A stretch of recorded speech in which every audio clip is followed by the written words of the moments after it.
Club members, welcome back. I just want to make an announcement.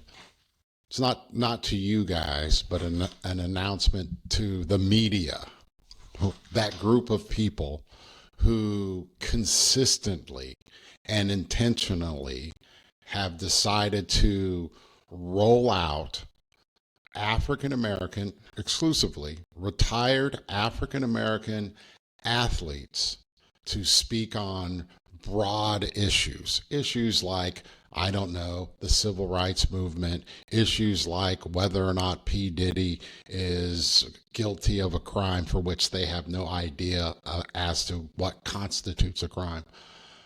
I've had it. I've had it with the media, ESPN in particular, rolling out, Fox does it too, by the way, rolling out highly, frankly, uneducated, ill-advised, uninformed, almost exclusively ex-NFL athletes, all of whom are African American.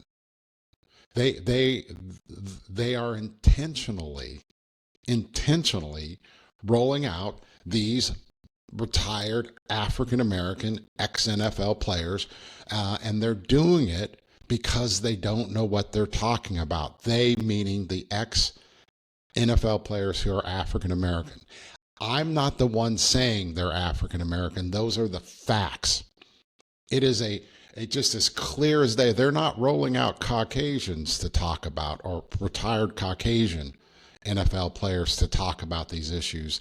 They are rolling out retired African American people to talk about these issues for which they have literally no educational, no empirical, no background, period, upon which that they can pontificate, at least intellectually. It's driving me crazy. And so that I don't go completely crazy, I'm making an announcement. This is an announcement from the multicultural verse, the multicultural community, whether you are multicultural by birth, as I am, or you're multicultural because of marriage, or you're multicultural because you have multicultural grandchildren, nieces, or nephews. The multicultural verse is making this announcement. Okay, here it comes. Here's the announcement to the media. These ex-athletes who have no experience, no education, no empirical knowledge in the areas of which they are giving opinions about, do not speak for us. They do not. They do not speak for me. They do not speak for multicultural mothers. They do not speak for multicultural fathers. They do not speak for multicultural anybody. This is a clear and obvious attempt by the media to roll out people who sound like buffoons. They want people to believe that, look, for Ryan Clark, this guy has driven me crazy. You won't recall this, but in the lead up to the NFL playoffs, Ryan Clark, dark-skinned brother, went on and on about the culture when Lamar Jackson and the Baltimore Ravens were going to play Patrick Mahomes. Ryan Clark talked about the culture as why Lamar Jackson was going to beat Patrick Mahomes, because the culture was ready for it and the culture needed it. It was as blatant a discriminatory take as I'd ever seen.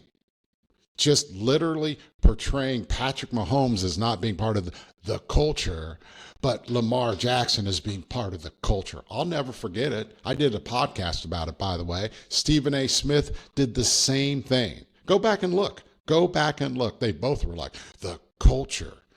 Making this argument that because Lamar Jackson had dark skin and Patrick Mahomes is multicultural, the culture was going to win. It was blatant discrimination. And they were, of course, wrong. The culture got crushed by the multicultural quarterback, who's the greatest quarterback of all time, at least as we sit presently. That's who Ryan Clark is. That's who they keep rolling out when they want to, I guess, address issues that may involve African American empowerment. This hurts black people. It hurts the black community. Ryan Clark shouldn't speak on issues of law as it relates to P. Diddy. He does not speak for us. These commentators, Paul Pierce was talking about the issues of P. Diddy. Paul Pierce, and again, he went to KU, so I like him. He's not the most intellectual dude. They don't speak for us. Multicultural club members, I keep saying this to us over and over. This is why we have to stick together. We have to insulate ourselves. We have to create our own power, because if not, you have those same people who roll out Ryan Clark, these same people who roll out ex-NFL athletes to talk about the implications of the First Amendment in the context of due process and civil rights. That's what you get. That's what you get. And what's crazy is, and again, this is intentional. This is intentional, because if it wasn't, Joy Taylor is a perfect example. Joy Taylor is a multicultural journalist who, frankly, is brilliant. Watch her podcast, Too Personal, the Too Personal podcast, TWO Personal. It's the TWO Personal show. It's a podcast. I was watching it yesterday and I was pissy. There were like 400 people watching along. Joy Taylor did this piece on power, and how that power dynamic relates to everyday interactions. It was insightful, it was interesting, and it was compelling.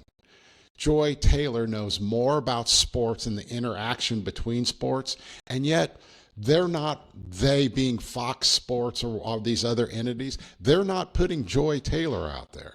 They're not putting a competent, qualified, intellectual person out in front of the camera who happens to be multicultural, who happens to be qualified, who happens to be able to formulate real arguments and real facts while she's on air. Instead, they're rolling out the culture person, Ryan Clark.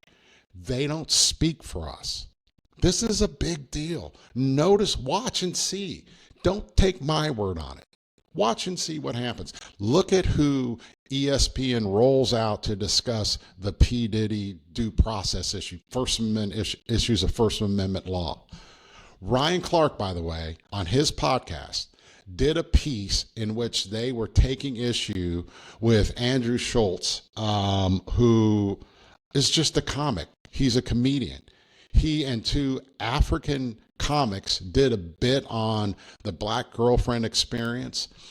Ryan Clark and his two other cohorts on the Pivot took issue with Andrew Schultz and these comics.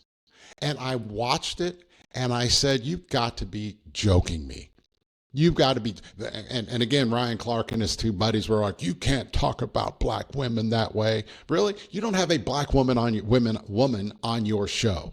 You didn't say that when Ray Rice was dropping the black woman in the elevator. Give me a break. And yet they were indignant about Andrew Schultz doing a comedy bit about the black girlfriend experience. It was appalling. And I watched it and I said, mark my words, they won't do this on any other issue. And lo and behold, we have the Jerry Jones slave auction. And guess who didn't say anything? Mr. Culture Ryan Clark. Where are you, Mr. Clark? Where are you and your former NFL buddies with respect to a Caucasian billionaire commenting about African-American men's penises, or peni, I guess is how that would be plural. Not a word. Not a word. They don't speak for us, and in part because they can't really speak for us. They don't speak eloquently for us. They don't speak intellectually for us, and they don't speak for us. This is the Fletch Cast. Like and subscribe. And this is important. Go support Joy Taylor's Too Personal. She might be the best podcaster out there today, and she certainly has far, far more to say than the people supporting the culture. I'm Michael Fletcher. Thank you, thank you, thank you, thank you, thank you.